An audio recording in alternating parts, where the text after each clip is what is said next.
Welcome back to the preview show. I'm Casey Campbell, and after a long break, he's finally back. It's Nathan Solomon from the Podium Finish, or I should say, the managing editor of the Podium Finish. How's it going, Nathan? It's going well. How are you, Casey? I'm glad to be back.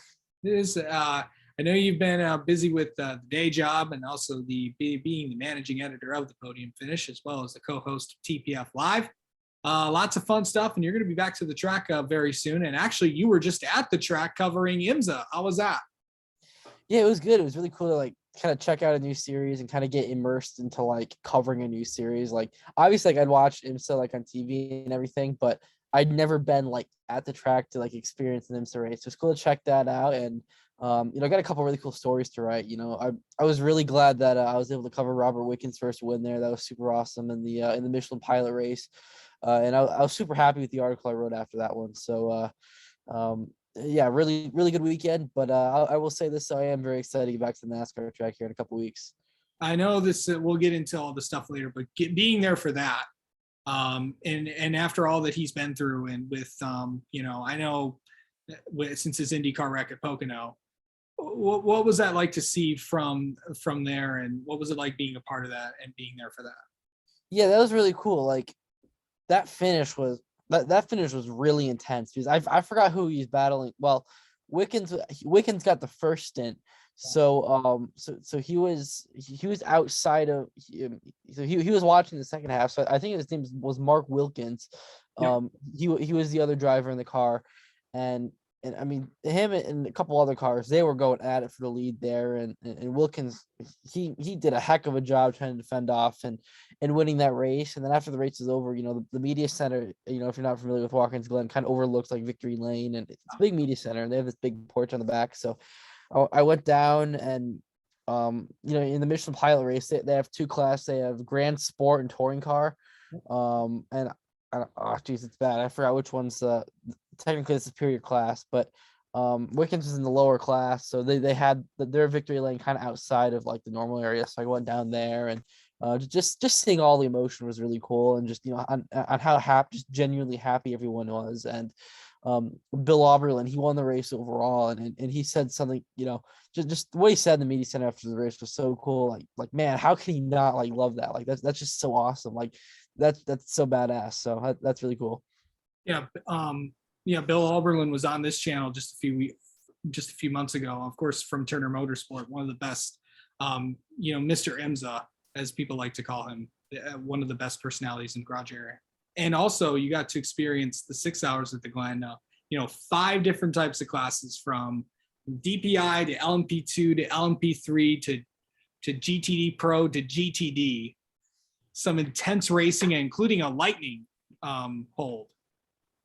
Yeah, there's a lot of drama with that too, because with an hour and 30 minutes left, there was a lightning hold that went for a little over an hour, and typically the clock keeps running in IMSA during those delays, but they actually stopped the clock at one point, and they added an extra 10 minutes to the race. The total elapsed time of the race was 6 hours and 10 minutes, or about that, just so they could get the finish within that TV window on USA Network. And it led to some drama in the end. There was obviously a really good finish between the 60 car from Wayne Taylor Racing not from Wayne Taylor Racing, but the 10 car from Wayne Taylor Racing and the 60 car from Meyer Shank Racing, them battling out for the finish. And then there's a bunch of drive time violations after the race. The GTD Pro and the GTD winners, whoever won those races at first, they both had their wins stripped. And I believe I think I read 10 cars had drive time violations. So them adding those extra 10 minutes really added some drama there at the end. Both Heart of Racing cars, the 27 and the one in GTD Pro, and then the 23, one in GTD. Of course, I mean that's how Roman DeAngelis gets these wins lately, because that's how he got a win at Detroit last year. So yeah, credit to those guys and the stuff there. A lot of good stories from there. And of course, they're going to be this weekend at Canadian Tire, first time since 2019. So they'll be there, and they'll actually be on big NBC right after the IndyCar race in Mid-Ohio. So good stuff there.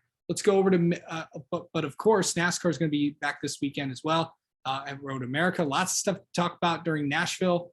A lot of interesting things that happened at that race. I know You caught the ending of that. But a lot of things. What are you most looking at heading into this weekend at Road America? I'm kind of looking at to see if we can maybe just get like another winner. I think um about a month ago we were kind of talking like, oh, this is like genuinely possible where like we could get maybe 17 winners, at least on the cup side of things. We can maybe get 17 winners and Right. when there's only 16 spots. But and I don't know if anymore if we're gonna get to that point. There's obviously 9 races left in the regular season, but I think this is the type of race where we see another new winner. Obviously, we had Daniel Suarez get the win to punch his ticket into the playoffs a couple of weeks ago at Sonoma. But someone like a Martin Truex Jr. or Kevin Harvick, that could be a time for them to steal victory. Obviously, this next driver that I'm about to mention is not a points earning driver in the NASCAR Cup Series, but I'm certain AJ Allmendinger will be in the mix. Obviously, he was in the mix at Coda, kind of missed it a little bit at Sonoma, but he'll have all day Saturday to get used to the car and the Xfinity side of things, and obviously he'll certainly be a threat to win that Xfinity race. So I definitely see some different names trying to contend for that win there, but it is hard to put it past the Trackhouse cars right now because both road course races this season were won by Trackhouse cars. Ross Chastain won at Coda back in March. Daniel Suarez won at Sonoma here a few weeks ago. So we're kind of in this road course stretch right now on the schedule. Obviously, we got we got Road America right now, and in a couple weeks we go to Indianapolis, and then from there we go to Watkins Glen. So a couple really great road courses coming up, which are big opportunities for new winners. Of course, she'll be at the Glen in a few months, and of course, some pretty big storylines. If any, of course, that's also the debut of Project 91. Of course, that will be when Kimi Räikkönen will make his Cup Series debut in that car. So, lots of interesting things also in the Xfinity race. This is also marks the return of Hendrick Motorsports after a very long absence. Kyle Larson's going to be in the 17 car, but a lot of names are going to be in that race as well. A lot of road course specialists, but this is going to be quite the weekend for Xfinity and Cup. Yeah, for sure. And I think another thing that we kind of got to look at for this, and this is just in terms of scheduling, there's a lot of rumors kind of swirling around that we don't really know what the future of Road America could look like. Like this is only the second year that Cup's back at Road America, but we really don't know what the future holds for Road America right now. Signs are kind of indicating that this could be it, at least for the Cup side of Road America. There doesn't seem to be a contract past 2022 there. So, I think there's a lot of pressure on NASCAR to put on a really good show this weekend. Bring a lot of fans to the stands because I think Road America is a great track, and it's a track that needs to be on the NASCAR schedule every year. And I think that'd be a big loss for the sport. And I think that last year kind of started that new 4th of July tradition. Like, after Daytona, we were kind of trying to find that new 4th of July tradition. And I think we landed on something with Road America. I think it just gives like great middle America vibes. Like, I don't know, it's kind of strange, but like it just gives kind of great middle America vibes up there. So, I guess race fans love some 4th of July NASCAR, I guess, but we'll see what they do. See if they put on a good show, and hopefully the two sides will come to agreement to keep that on the schedule, because I think that, like I said, I think that'd be a huge loss to lose them. It would be, and us Midwesterners know, we know how to put on a good show at a lot of these places, Nathan. So yeah, it's definitely there, and obviously Road America's, if they lose the Cup Series, they'll be fine. Of course, they got IMSA, they got IndyCar, and they got a whole bunch of things to keep going on the schedule. Also, you also note here, Trans Am will also be there, and also the ever popular, everyone's favorite racing series, as I like to call it, the Mazda MX-5 Cup Series. Of course, if you haven't seen those cars race, those are some intense races over. Hey, I got to see them this weekend. They're at Watkins Glen too. So yeah, it should be fun. Also, Parker Kligerman's going to be in that MX-5 Cup race, so that will be fun to watch. So good stuff there. Also, the series that isn't racing this weekend, out of the 3 major touring series in NASCAR, the Truck Series. The one that just came off a very good 8-race. A very long 8-race stretch. It was was pretty interesting, but there's only 2 more races left until their playoffs start at IRP at the end of July. They're going to Mid Ohio, where I will be at next week, and I cannot be excited for that. But you get to be at the regular season finale at Pocono, which is also on Big Fox, and it's also Todd Bodine's last truck race of the year. Yeah, I'm really excited for that, and that's my right now. That's really my only scheduled truck race, and kind of looking at the standings right now, there's only 5 point earners that have won races, in the truck series. So right now the playoffs are kind of wide open right now. Like, Matt Crafton's right now number 10 in the playoffs. Derek Kraus, he's I think 19 points back, but he's certainly by no means out of it. There's plenty of drivers in the mix. Tyler Ankram's still in the mix. Matt DiBenedetto's still in the mix. And you never know what can happen at Mid Ohio. That's one of those places where you can see a surprise winner here in a few weeks. Because that can be one of the more unpredictable races. I think we've talked a lot about, Ty Majeski, Christian Eckes, Carson Hocevar, those 3, and how consistent they've been all season.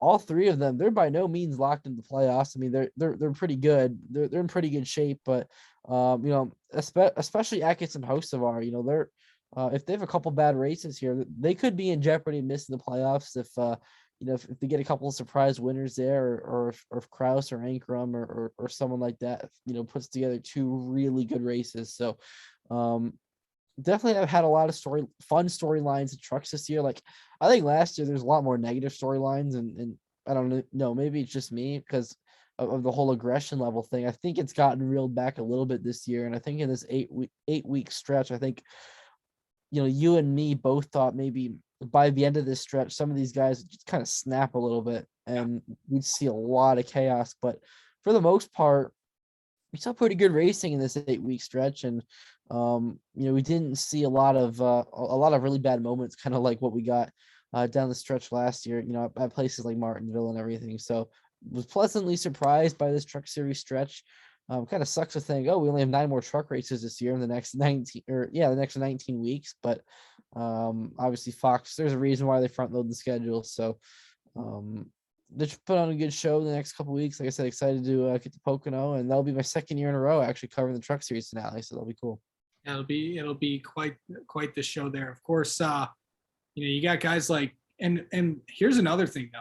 A lot of those guys have never been to Mid Ohio. So I know, like, guys like Corey Heim, who raced in the ARCA race last year. Yeah, Derek Kraus is 29 points out. Ankram's 50. DiBenedetto's 62. Tanner Gray is 170. So, I mean, actually 70, not 170. But really those 4 guys, and plus you look at really any of the guys in the points right now: Chase Purdy, Timmy Hill, Colby Howard, Lawless Allen, Dean Thompson, Haley Deegan, Jack Wood, Chris Wright, Spencer Boyd, Jesse Little, and Blaine Perkins. Those guys could even get into the playoffs in that top, if you're in the top 30 in points. So who knows what could happen really heading in here. But the interesting thing is Mid Ohio kind of races kind of like a short track, kind of like Martinsville in a way. And plus they don't have like the track limits like IMSA and IndyCar do. So you're going to see a lot of trucks go, bouncing off each other, sending them off track. It's going to be nuts. And by the keyhole, it's going to be insane. Going in from turns 2 and 3. If you aren't familiar with Mid Ohio, but we'll talk more about that next week when, of course, the trucks head there. Of course, they'll also be a lot of those drivers will also be in the ARCA race as well to get ready for that. Also, some big truck news: Jeff Hensley, who was the crew chief for Matt Crafton for most of the season, is going to be with Grant Enfinger, reuniting with him in GMS racing. Of course, he was with GMS last year, being with when Chase Purdy was there, awkwardly enough, in the 23 truck. So Grant and Jeff are back together again, and the truck series field has been put on notice. Because the last time they won was when they were both at Thorsport. So it'll be quite interesting for sure. Also another big ARCA news, a little bit ARCA West. Landon Lewis, of course, who won at DuQuoin last year. He'll be taking over the 16 car for Bill McAnally Racing beginning this weekend at Irwindale. So he'll race the rest of the year, replacing Austin Herzog. And we'll also talk to Landon Lewis tomorrow on this channel. All right, let's get to picks right now. We're not picking ARCA West because we're not doing that. I'm just going to take Landon Lewis. Why not? But let's get to Xfinity. Who you got, bud? I know this is pretty much the very classic pick on the Xfinity side of things, but I'm going to do it anyway. He won the last road course race in the Xfinity series. He's good on every road course, Mr. AJ Allmendinger. Yeah, I mean, there's no doubt there. And plus, you need a big points day there, bud. As Mitchell and Jonathan continue to separate themselves from the rest of us, it's quite interesting in the standings to get those wins. I'm gonna take Sam Mayer, the Wisconsin kid. I'm gonna get it done there. I know he had an early exit last year in this race. That one team has really been knocking on the door. Is he gonna get a win at his home track? It'd be massive if he did. Of course, he's from Franklin, Wisconsin. Something tells me he's going to somehow find a way to a Culver's. I don't know. It's a Wisconsin thing. Why not? Either that or Casey's General Store or a Quick Trip or something like that. Yeah. All right. The Cup race is next. It'll be interesting to see who happens there. Who you got, bud? I'm going to go with Mr. Chase Elliott. He has not won a road course race since this race last year, which is kind of a pretty long drought for him. That's like 5 races on a road course, which is kind of unheard of for him. And he's pretty hot right now. He's won 2 races in the last 2 months.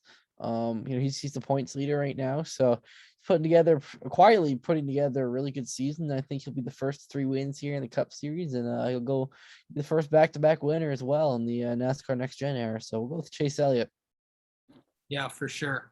I'm gonna stick with this Trackhouse trend a little bit. Let's take Ross Chastain. He won a COTA. I think the Trackhouse cars have been strong all year. I think they're going to continue their trend on road courses, and that's going to continue here in Road America. Is this the last Road America race? Who knows? But I think it will be quite the show for sure. I know USA Network is your home for all of the coverage this weekend. NASCAR, of course. What's coming up? What goes on the podium finish this week? What you got? What you guys got? Got the podcast here, of course. It just got up. Of course, just our typical race content, getting ready for Road America and coming off. In our case, we actually we're at 3 events over the weekend. We were at IMSA Watkins Glen. We were at NASCAR at Nashville. We were also at SRX, and this weekend we'll be at NASCAR, we'll be at IndyCar, and we'll be at SRX. So we're all over the place. So gearing up for another big weekend, all over the place. Yeah, and our group chat was all over the place too. Of course, you were at Watkins Glen, RJ was at Nashville, and Mitchell was up at Elko for the ARCA race. So it's going to be quite there. And we got a pretty jam because I'll be at Mid Ohio. You're going to be at the next, and then after that you'll be at New Hampshire and Pocono, and then I'll return the favorite Michigan later on in the next month. So it's going to be a jam-packed summer for all of us, really. And so don't forget to follow all the people there. And also, who's in the hot seat this week? You have to click on the podcast and find out. Okay, we'll go do that then. All right, Nathan Solomon from the Podium Finish. Thank you so much for joining us, and we'll have you back on very, very soon. That's going to do it for this weekend's preview show. Enjoy the action at Road America. We'll talk to you next week to get you ready for Atlanta and Mid Ohio.